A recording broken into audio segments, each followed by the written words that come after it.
2022년 3월 우리 그 시간을 맞이했습니다. 전문 용어로 코로나 바이러스 질병 2019 축약해서 코비드 19 이렇게 불리는 코로나 바이러스가 온 세상을 휩쓸고 있는 상황을 저와 여러분은 오늘까지 2022년 3월을 보내고 있습니다. 이 바이러스는 폐에 손상을 일으키고 심한 경우 질식사를 유발합니다.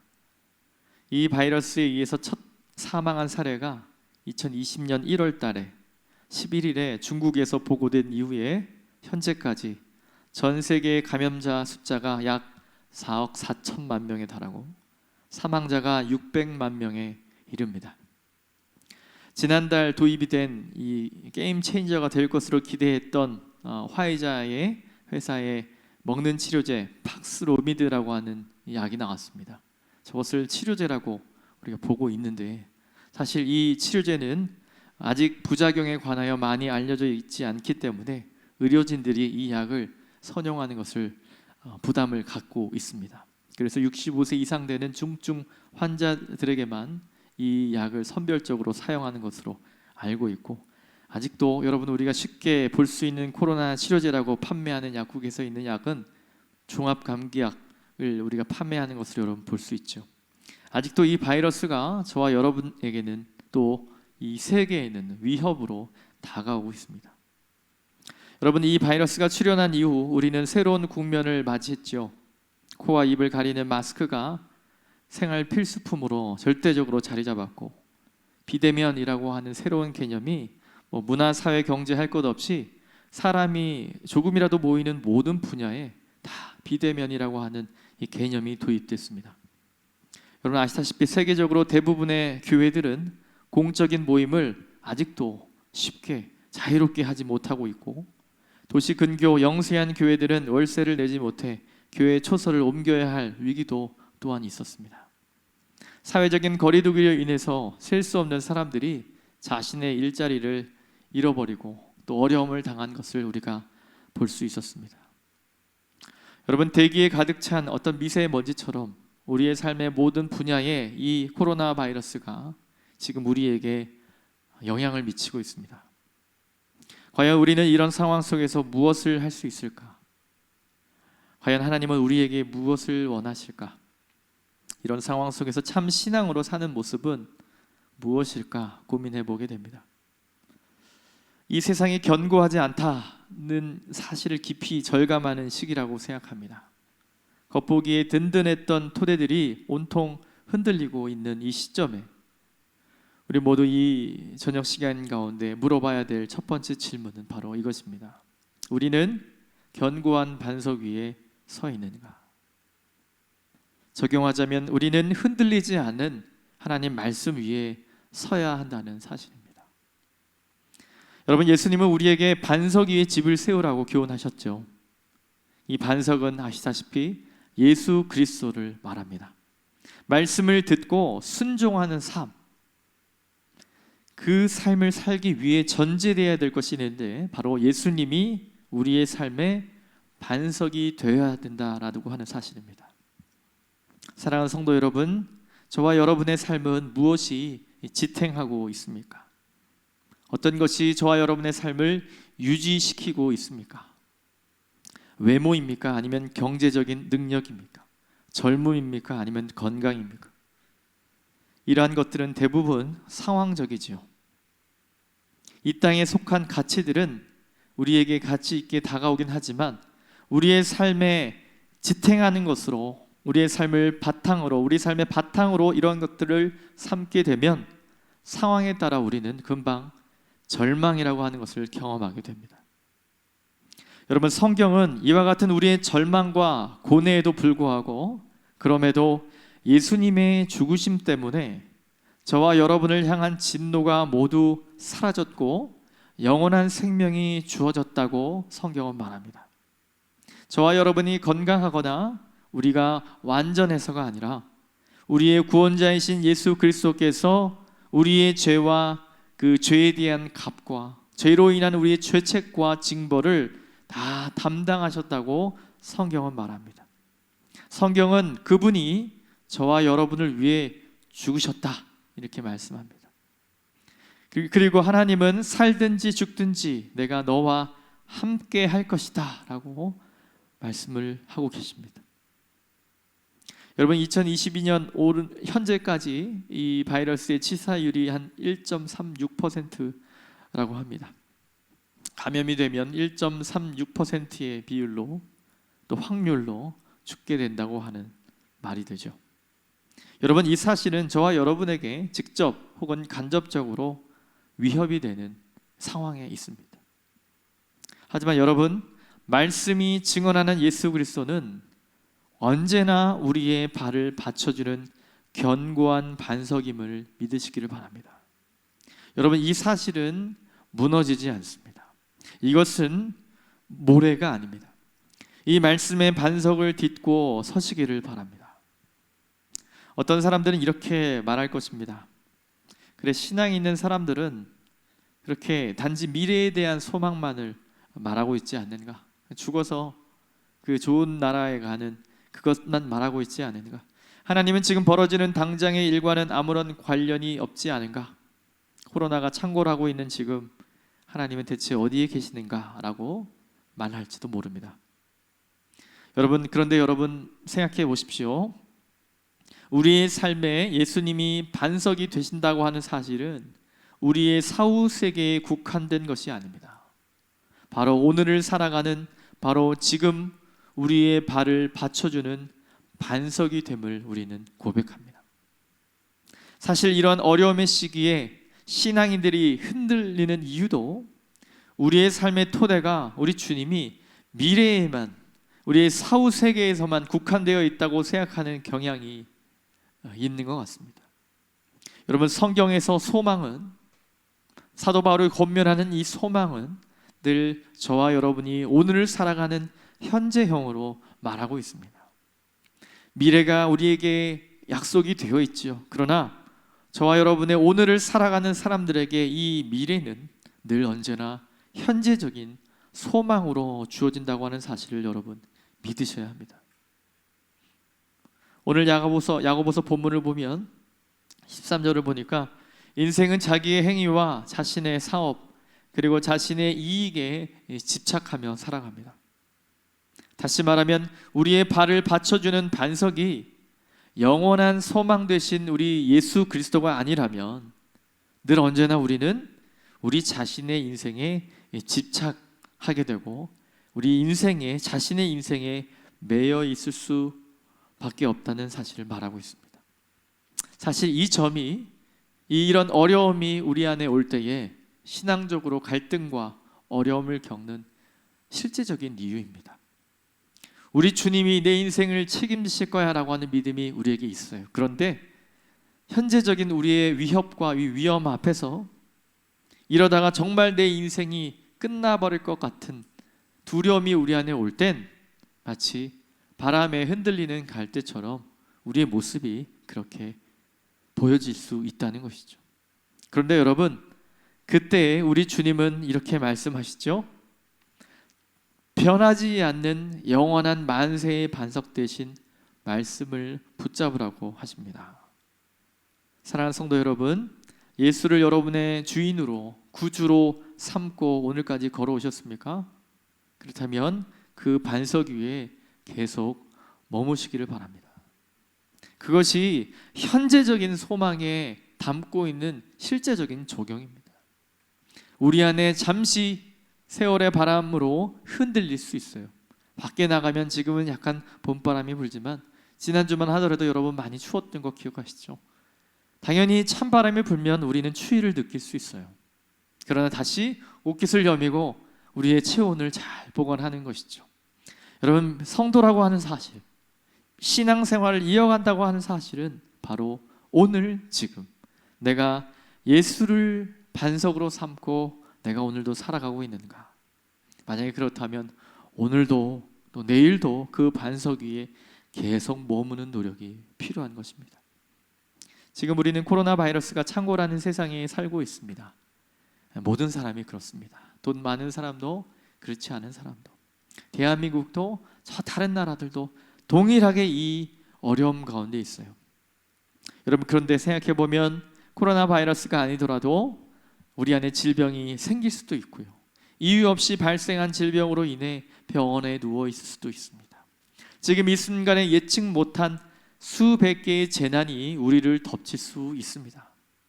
그러나 우리가 말하는 예수의 반석은, 예수 그리스도의 말씀으로 우리가 의지하는 우리의 삶은 지금 바로 저와 여러분이 지금 딛고 있는, 비유적으로 말씀드린다면 오늘 살아갔던 저와 여러분의 발밑에 있는 그 반석이 예수의 반석임을 여러분 믿는다면 그분은 우리에게 소망이 되시고 우리 안에 세상이 알지 못하는 그 평안이 되시는 줄 믿습니다. 이렇게 제가 말씀할 수 있는 이유는 무덤 저편에 있는 소망이 곧 저의 오늘의 소망이기 때문에 그렇습니다. 여러분, 소망의 목적은 사실 미래에 있습니다. 그러나 그 소망의 경험은, 이것이 소망이 되는 그 경험은 어디에 있습니까? 바로 그것을 느끼는 바로 지금 있는 것입니다. 위기 속에 진리를 따르는 삶은 바로 소망이라고 하는 것을 경험하게 됩니다. 사후세계가 아닙니다. 사후세계는 이제는 얼굴과 얼굴을 대하여 우리 주님을 만나게 되는 것이죠. 소망은 더 이상 사라집니다. 이제 주님을 뵈니까 말이죠. 그러나 소망이 가치 있는 것은 오늘을 살아가는 능력. 소망은 능력이고 그것은 현재의 성도의 가장 큰 능력입니다. 소망은 사람들이 스스로 목숨을 끊지 않도록 지켜줍니다. 소망은 아침에 일어나 일터로 향하게끔 도와줍니다. 소망은 일상의 삶은 물론 심지어 자가격리 중인 삶에도 의미를 부여합니다. 소망은 이기심에서 우러나오는 두려움과 탐욕을 극복하게 해줍니다. 소망은 위험을 무릅쓰는 희생과 사랑을 하도록 만들어줍니다. 많은 믿음의 선조들이 걸었던 그 길, 여러분, 그분이 무엇을 보고 그 길을 걸었을까요? 저는 신앙생활을 짧게 해보면서 이런 하나님이 주시는 영광의 기쁨을 경험할 수 있었습니다.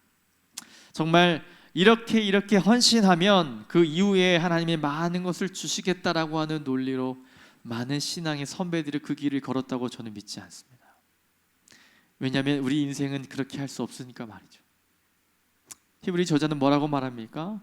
하나님께서, 성령께서 때를 따라 돕는 은혜로 우리와 함께 하신다고 말합니다. 이 소망의 능력으로 이 걸음을 걷는 사람 가운데 하나님은 늘 우리 안에 기쁨을 주시는 줄 믿습니다. 그 기쁨이, 그 은혜가 우리의 삶을 힘겹지만 조금씩 걸어가게 하는 줄 믿습니다. 오늘 본문을 보시면 너희 생명이 무엇이냐? 너희는 잠깐 보이다가 없어지는 안개라고 말씀하시죠. 말씀에 찬란한 햇빛이 비치면 우여곡절 살아온 우리의 인생은 잠깐 보이다가 사라지는 안개처럼 흔적도 없이 사라진다는 것을 말하고 있습니다. 하나님이 결정하시면 우리는 이것이나 저것을 한다고 말하지요. 지금도 세상에서 행하고 계시고 영원히 그렇게 통치하시는 하나님, 그분이 저와 여러분의 견고한 반석인 줄 믿습니다. 성경은 주의 뜻이면 우리가 살기도 하고 주의 뜻이면 어떻게 되는 거죠? 우리는 죽기도 할 것입니다. 사도 바울은 이런 말을 하지요. 내가 사는 것이, 나를 살게 하는 것이, 내가 살아있는 것이 그리스도다. 내가 죽게 되는 것도 오히려 내게 유익이 되고 이익이 된다. 오히려 나는 더 그것을 바란다는 이야기를 합니다. 세상의 어떤 종교가 죽는 것이 이익이라고 말합니까? 성경은 윤회를 말하지 않습니다. 성경은 예수와 함께 영원히 사는 것을 말하는 진리를 말합니다. 그 안에 참 기쁨이 있는 줄 믿습니다. 하나님은 지금은 부족해 보이는 우리의 인생에 지금도 오늘도 관여하시는 줄 믿습니다. 그분은 우리 인생의 모든 것에 개입하십니다. 건강이나 질병, 경제적인 붕괴나 회복은 물론 호흡 하나까지 모두 다 하나님이 관장하시는 줄 믿습니다. 다시 말해 하나님은 우리가 의사의 진료실에서 조직검사 결과를 기다리는 동안에 우리 주님이 이렇게 말씀하시죠. 두려워하지 말아라. 네가 깨어있든지 자든지 나는 너와 함께 할 것이다. 그리고 네가 살아있는 동안 내가 결정하지 않은 일은 단 한 가지도 일어나지 않을 것이다. 내가 결정하면 너는 살 것이고 내가 결정하면 너는 죽을 것이다. 네가 나의 결정에 따라 죽을 때까지 나는 내가 이것이나 저것을 하도록 결정할 것이다. 그러니 일하라고 주님을 말씀하시고 하루를 살아가라고 말씀하시는 겁니다. 이것이 오늘과 내일과 영원토록 저와 여러분을 받쳐주는 우리의 반석입니다. 반석으로 나오십시오. 여러분, 하나님이 무엇 하신다고요? 하나님이 무슨 일을 하고 계신가? 이런 코로나 가운데 하나님이 어디 계시냐? 하나님이 지금 무엇을 하고 계시냐? 라고 만약 묻는다면 이렇게 대답하고 싶습니다. 하나님께서는 역사의 이 순간, 긍정적으로 보시는 분은 몇 달 안에 이것이 이제 마치게 될 것이다 라고 하시는 분도 있겠지만, 여하튼 역사의 이 순간, 곧 코로나가 창궐하는 이때에도 우리 주님은, 우리 하나님은 예수 그리스도께서 우리 인생의 반석이 되시는 이유를 설명하고 계십니다. 그리고 그분의 강력한 그 사랑과 소망 위에 선다는 것이 어떤 것을 의미하는지 여전히 저와 여러분에게 보여주고 계십니다. 이 반석 위에 서시는 저와 여러분 되기를 축원합니다. 마지막 두 번째로는, 그렇다면 우리가 견고한 예수 그리스도의 말씀 위에 서 있다면 우리는 무엇을 해야 하는가? 바로 회개가 필요한 것이죠. 영적인 교만과 음란함을 회개해야 합니다. 하나님이 우리의 반석이 되신다면 그 위를 딛고 사는 우리는 그분의 의로움과 평안함을 늘 누려야 할 것입니다. 그런데 우리가 경험하는 것은 무엇이죠? 다시 수십만 명의 감염과 다시 시작되는 듯 보이는 사회 속 감염을 볼 때 우리는 또다시 걱정이 되고 또 그런 고민이 깊어가죠. 여러분, 그러나 우리는 이 반석 위에 해야 할 일이 있습니다. 하나님은 이 바이러스를 멈추게 할 능력이 있지만 그렇게 하지 않으시는 주권자이시죠. 이런 와중에도 우리를 지탱하시고 근본이 되시고 바탕이 되시는 이유는 저와 여러분에게 목적이 있으시기 때문입니다. 예레미야가 3장 32절에서 33절까지 보면, 그가 비록 근심하게 하시나 그의 풍부한 인자하심에 따라 긍휼히 여기실 것임이라. 주께서 인생으로 고생하게 하시며 근심하게 하심은 본심이 아니시로다. 그분의 풍부한 인자하심에 따라 긍휼히 여기실 하나님의 어떠한 일이 있기 때문에 그렇다. 그것이 저와 여러분의 근심의 이유라고 주님이 말합니다. 여러분, 이것은 삶을 재정렬하라고 하는 하나님의 신호입니다. 누가복음 13장 1절에서 5절까지 보면 성전에서 예배하던 사람들이 빌라도가 그들을 다 죽이는 그런 참사가 일어납니다. 또 솔로몬 막내가 그 건축을 하다가 갑작스럽게 무너져서 18명이 죽는 그런 일이 일어나죠. 그 일 때문에 예수님께 물어봅니다. 물론 악의를 가지고 물었는지는 모르겠습니다. 왜 이런 일이 일어난 겁니까? 사람들은 이것이 무슨 의미입니까? 특정한 죄에 대한 하나님의 어떤 심판입니까? 여러 가지 질문을 하지요. 예수님의 대답은 어떻습니까? 구체적인 재난을 모든 사람에게 적용되는 의미로 이렇게 이야기하죠. 빌라도에게 살해된 사람이나 망대에 깔려 죽은 사람들이 너희보다 죄가 더 많아서 그렇게 된 것이 아니다. 그렇게 대답하시면서 뭐라고 얘기하죠? 갑자기 너희들을 말하고 있어요. 너희. 지금 죽은 사람과 그 사건에 대해서 우리 주님께 여쭙는데 우리 주님은 어떤 대답을 한다고요? 너희들을 얘기한다는 거예요. 우리 역사 가운데 역사를 주관하시는 분이 하나님이라고 믿으신다면 여러분이 잘 이해되지 않은 이 코로나 바이러스나 이거 외에 여러 가지 이 상황들이 여러분에게는 이해가 더 되지 않을 것이에요. 그렇죠. 우리는 연약하기 때문에 그렇습니다. 그러나 이러한 이해되기 어려운 특별한 어떤 이러한 참사에 관하여 우리 주님은 그들이 관심을 갖지 않는 자신들의 죄를 예수님은 거론하셨습니다. 예수님은 재단의 의미를 모든 이 재난의 의미를 모든 사람에게 적용하면서 회개할 것을 말씀하시죠. 회개해야 된다. 그렇지 않으면 멸망당하게 될 것이다. 이것이 예수님의 메시지였습니다. 두 차례나 말씀하시죠. 사람들은 당시 사고로 잔인하게 살해되고 무의미하게 사고로 죽은 것에 놀라워했지만 예수님은 너희는 오히려 너희가 살해되거나 깔려 죽지 않은 것을 놀라워해야 된다. 무슨 얘기입니까?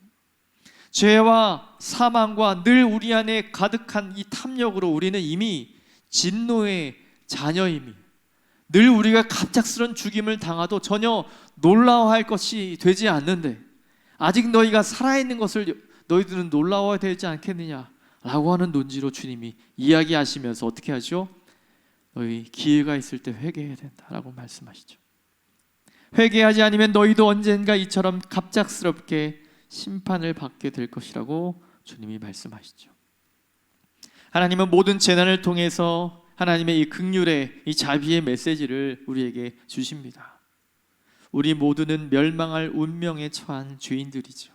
재난이 아직 시간이 있을 때 회개하라고 하는 하나님의 자비로운 부르심임을 우리가 경험한다면 우리는 이러한 이해되지 않는 어려움 가운데 우리 스스로를 돌아볼 지혜가 필요한 것입니다.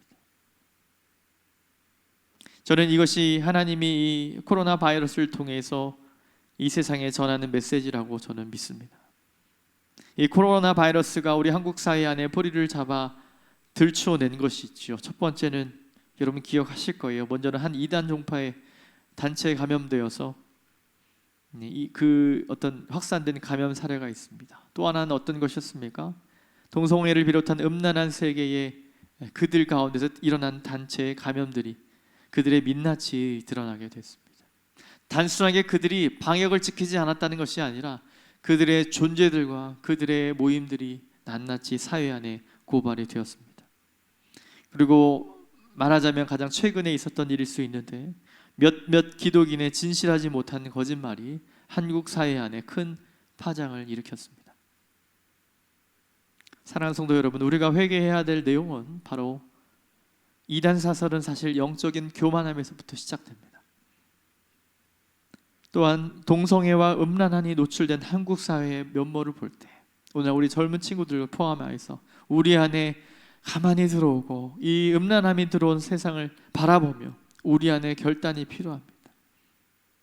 또한 이러한 분위기로 한국 교회로 지탄들이 이어졌고 교회를 향한 신뢰가 점점 찾기 어려운 상황이 되어버렸죠. 왜 이와 같은 일이 우리 사회 안에 일어났을까? 하나하나 이것은 누구 때문이고 하나는 이 사람들 때문이고 이러한 일들 때문이라고 말하기에는 우리의 얼굴이 너무 화끈거리지 않습니까? 우리 주님은 결코 그렇게 말씀하지 않고 우리 자신에 있는 죄를 바라볼 것을 주님이 말씀하셨다면 이러한 일들이 우리에게 어떻게 다가옵니까? 얼마나 많은 감염자가 나오게 되었는가를 살피기보다 우리에게 드리워진 영적인 교만과 음란함과 진실하지 못함을 철저하게 회개해야 할 것입니다. 더욱 무거운 스스로의 심령을 향한 회개의 칼이 되어야 한다고 생각합니다. 우리 주님은 본인께서 원하시는 회개를 이렇게 말씀하시죠. 주 하나님을 사랑하는 것이다. 그 모든 것들보다 주 하나님을 사랑해라. 아버지나 어머니나 아들이나 딸을 나보다 더 사랑하는 자도 합당하지 않다고 주님이 말씀하셨습니다. 다시 말해서 회개가 요구하는 마음과 생각의 가장 근본적인 변화는 우리의 모든 전부를 바쳐 하나님을 우리 인생의 가장 제1의 보화로 여기고 그분을 중히 여기는 것이 참된 회개입니다. 인생이 멸망해야 될 마땅한 이유가 있다면 어떠한 단순한 규칙을 어겨서가 아니라 예수님이 모든 인생의 반석되심을 또한 그것이 가져다준 의미를 멸시했기 때문입니다. C.S. 루이스는 이러한 말로 비유로 우리에게 이야기합니다. 이러한 우리 인생의 모습을 이렇게 비유했어요. 우리는 무한한 기쁨이 제공되었는데도 불구하고 우리의 탐욕과 야심에 사로잡혀 삶을 헛되이 낭비하는 어리석은 피조물이 되었다. 우리는 마치 해변에서의 휴가가 제공되었는데도 그것이 무엇인지 알지 못해 빈민가에서 진흙 파이를 만들고 싶어하는 무지한 어린아이와 같다. 우리는 너무나도 하찮은 일에서 기쁨을 느낀다. C.S. 루이스가 말하는 그 기쁨이 무엇일까요? 우리가 인생을 살아가면서 느낄 수 있는 기쁨들, 여러분 인생의 연수가 있으시다면 여러분 그 기쁨이 무엇인지 충분히 경험하셨을 겁니다. 그러나 그 기쁨들이 우리에게 절망으로 다가왔던 것도 또한 추억 되실 겁니다. 우리 주님이 주시는 영원한 반석 되신 그 반석 위에 주님이 때마다 주시는 그 영광과 그 기쁨을 경험한다면 우리는 더 큰 이 무한한 기쁨으로 나아가야 될 우리 안에 일이 있음을 경험합니다. 예배에 대한 사모함과 말씀의 달콤함이 더 깊어지는 것을 우리는 경험하게 됩니다. 진솔한 감사의 고백이 예배의 처소마다 쏟아져 나옵니다. 그렇게 감사할 조건이 되지 않는데 이 기쁨을 아는 사람들은 아주 작은 것에도 하나님께 감사하고 그것을 베푼 이에게 감사하는 모습을 볼 때 여러분 이것은 이분의 덕망이 참 훌륭하구나 정도가 아니라 이것은 이 사람의 이 하나님의 영광을 알고 그 감사를 하는 이 영혼의 양상을 바라보며 하나님을 경험하게 된다는 놀라운 사실을 우리를 경험할 수 있습니다. 사랑하는 성도 여러분, 이 땅에 드리워진 이 안타까운 소식과 우리 안에 이것을 내 스스로를 쳐서 우리 안에 회개의 불이 우리 안에 심령에 있는 이 연약함들을 주 앞에 고백하며 매일매일 주신 하나님의 기쁨으로 나아가는 우리의 삶은 세상의 어떤 것과 바꿀 수 없는 우리에게 주신 우리의 이름을 여러분 믿으시기를 축원합니다. 이 사실을 고린도후서 1장 8절에서 9절에 바울은 이렇게 말합니다. 형제들아, 우리가 아시아에서 당한 환난을 너희가 모르기를 원하지 아니하노니 힘에 겹도록 심한 고난을 당하여 살 소망까지 끊어지고 우리는 우리 자신이 사형 선고를 받은 줄 알았으니 이는 우리로 자기를 의지하지 말고 오직 죽은 자를 다시 살리시는 하나님만 의지하게 하십니다. 이렇게 저와 여러분을 인도하시는 그 이유가 바로 죽은 자를 살리시는 하나님만 바라보는 삶, 영원한 생명으로 저와 여러분을 인도하시는 그분만 우리 인생의 반석과 바탕으로 살게 하시기 위해서 바울과 함께 했던 이 전도자들에게 고난이 그런 의미였다라고 바울은 고백합니다. 사랑하는 성도 여러분, 우리는 우리 자신을 의지하지 말고 하나님을 의지하라는 것이 코로나 바이러스가 주는 메시지라고 저는 생각합니다. 우리는 죽음을 멈추게 할 능력이 우리에게는 없습니다. 그러나 하나님은 죽은 자도 살리시는 분이십니다. 하나님 말씀 위에 저와 여러분이 살아갈 오늘을 세우십시오. 오늘 하루하루마다 하나님 말씀 위에 서기 위해 여러분 노력하십시오. 그리고 영적인 교만과 음란함에 맞서서 또한 이 우리 안에 거짓됨에 맞서서 고난의 때에 하나님만을 의지함으로 때를 따라 주님 주시는 무한한 기쁨을 누리는 성도들로 살아가시기를 주님의 이름으로 축원합니다. 이 시간 잠시 말씀을 기억하며 기도하기를 원합니다.